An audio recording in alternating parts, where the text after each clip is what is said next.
Britain. It's well good. Wow. The other week, I played Thank Goodness You're Here on stream, and it's a fantastic homage to British comedy and culture. But I was worried that my viewers wouldn't really appreciate that. So in order to kind of lay the groundwork for them, I hosted a little presentation on my stream. You know, just to really make sure that they had the knowledge they needed to get the most out of the game. It is really good, by the way, and you should try it out. Anyway, here it is. We're gonna play Thank Goodness You're Here. I've been told that I will enjoy it because, as you may already be aware, I am British. But I felt like, obviously a lot of people on this website, a lot of people on the internet aren't British, which is a tremendous shame. If we had our way over the course of history, I'm sure everyone would be.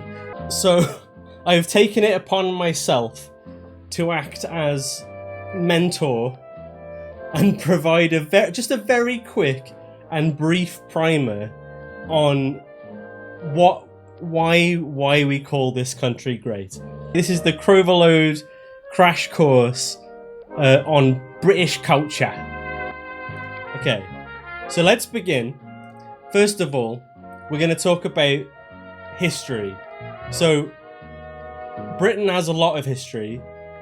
This baby can fit so many histories in. We've got so much room for history that we take others and like put it in. Like we go, why have you got history there? We can fit it in here, and so we take it and we put it in Britain. Well, you know, we look after it better anyway. And it's home to one of the oldest monuments in all of civilization, to like, you know, as like a bookend to that point, which is Stonehenge. It's I went there once. It was several years ago, and it was pretty big. I have to admit, it was quite large. Nobody really knows where it came from. All we know is that it was created by a mysterious ancient architect, only known as Joe. Okay, so language. As you would expect, most people speak English, but there are other languages like Welsh. But the main thing when it comes to language with this country is we have an incredible range of regional accents and dialects. You know, for a country that's so small, we have, like, you can be in like one town, you go to the next town over, and people will have like a completely different dialect. So, for example, all of these words that I'm about to show you are all describing what is essentially the same thing. You've got bap, you got balm, batch, bun, butty, cob, muffin, roll. It's a stotty. What do you think they are? If you don't know, try and have a guess at what you think all of these could possibly mean. They mean the same thing, but the kind of emergent effect of that is that even though we all speak the same language, none of us know what anyone is talking about at any given time. It was bread rolls, by the way. Like I call them rolls. I'm gonna drop the take of the century on you. They're all correct. The cop is gone. But let's not start this, right? Okay. Anyway, trade. So obviously we're one of the, you know, we're quite a wealthy country, possibly to the detriment of others. But you know, we thrive on a lot of trade. You know, with other countries in the outside world. We have some commodities that everyone is interested in. Things such as motor vehicles, mainly like luxury motor vehicles, and here next to me you can see like some of the most well-known and popular British brands. There we go. We also, almost unsurprisingly, deal a lot with hard liquor, lots of whiskey and gin and other things like that. Possibly the most valuable export that we have to the rest of the world is Simon Pegg. I'm trying to stream here, streaming serious, patriotic content. Anyway, tradition.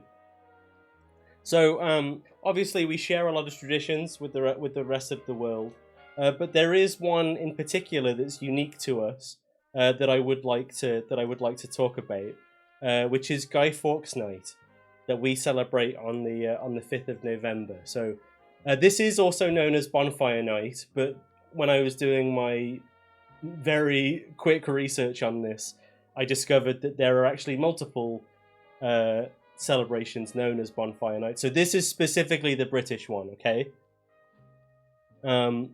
So the reason we celebrate Guy Fawkes Night is because a guy called Guy Fawkes one day failed to blow up the Houses of Parliament, and we celebrate that by ironically setting fire to things and blowing stuff up, mainly fireworks.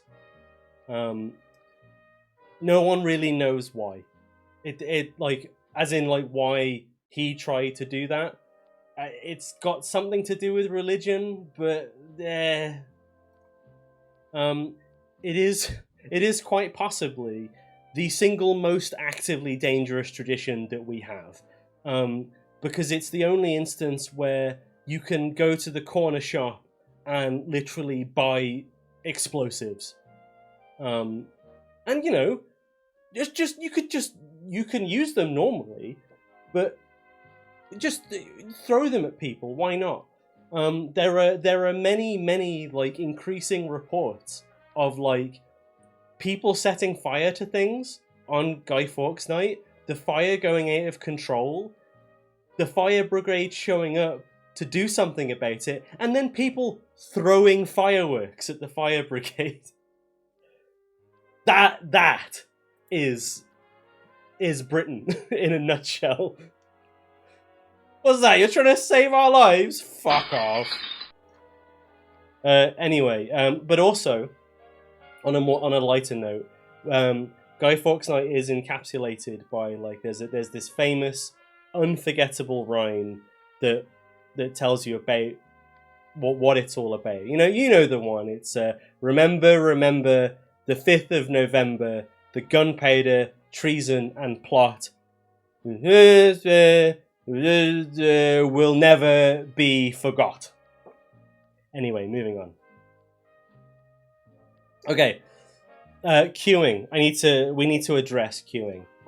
So a lot of people ask online, why do us Brits love queuing so much? And the simple answer is, we don't. We don't. We actually we hate queuing. We despise queuing. It's awful, but we do it anyway because we love complaining. Oh, we do love a moan. We do love to have a bit of a moan, and queuing is the perfect avenue for that because you're with other people who also have a reason to complain because they are also queuing. It feeds itself. It's like an Ouroboros of discontentment. Well, yeah, that again, another part of kind of who we are as a people, doing things that we hate because we love complaining about it. It's part of that whole, stiff upper lip British mentality, and that's why we queue. Move on. Cool. Okay. Moving on to we're almost at the end now. Moving on to food and drink. So they're the most sacred of British pastimes is a trip down the pub. You can see your friends. You can have a nice cool pint, and you can watch the footy. I should have really done a section on footy, but I ran out of time. But for anyone who's unaware, that's our word for football, or soccer, just to translate there. And if you're lucky, maybe you'll get to have a fight. After all of that, you've had your pint, you've watched the footy, you've maybe had a fight or two. You're probably a bit hungry. So, it's then is the perfect time to sample the greatest cuisine that Britain has to offer, which is the chippy. Yeah. So I've got an example here. Here's some folks going down their local chip shop to have themselves some of this. So this is just one example of the many delicious dishes that you can get for yourself down the chippy. I've also provided an example menu for you. So have a look at that. So many delicious options for you to choose from in various stages of being fried. We love a bit of beige. It's just the British way. I'm looking at this and I'm thinking, ooh, maybe I'm feeling a bit hungry myself. Okay, and that's it, really. That's kind of everything. This is why I thought I was the person to do this, because in such a short space of time, even with technical issues, I have managed to encapsulate the entirety of British culture in a very short PowerPoint. That is the skill that I thought everybody could really benefit from. I just wanted to finish off by showing you a photograph, and it's quite possibly one of my favorite photographs because I think it personally encapsulates us as a society. So here it is. It's actual, genuine art. There's so much going on here. You've got the guy in the middle of the road reaching for his pint is giving like the creation of Adam energy. You've got a Greg's in the background. I should have put Greg's. I did miss Greg's. I'm sorry. But that is another good example of cuisine. The chippy took precedence for me. But you've got a guy being accosted by the police, people in the way of traffic. There's graffiti on the wall. I just think it's perfect. I love this. I want to get this framed. It's so good. Oh dear. And I suppose there's Doctor Who. But if you like Doctor Who, let me make a recommendation for you, right? Do yourself a favour and watch another show called Red Dwarf. It's like a comedy sci-fi show, and I love it, and it's great. You'll have a great time if you like British comedy. I got you, home slice. Anyway, so you're all experts in British culture. I just want to quickly check. Does anyone have any questions? Does anyone need me to review any of the slides? Why does it rain so much? Very good.